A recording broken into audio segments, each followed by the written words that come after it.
আসসালামু আলাইকুম। আসলাম কালকে বাড়িতে বালুর গোলায়।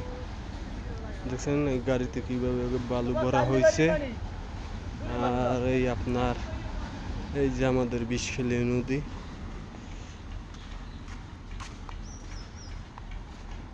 ওই ওই যে বলগেট আসছে।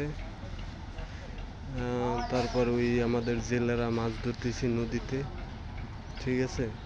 এই হচ্ছে বালুর গোলা। এই নদীটা অনেক বিশাল। এই জায়গা, এই যে দেখেন, এই যে একটা কালভার্ট করা, এইটা বর্তমানে এখন বন্ধ করা। পানিতে থই থই করতেছি। এই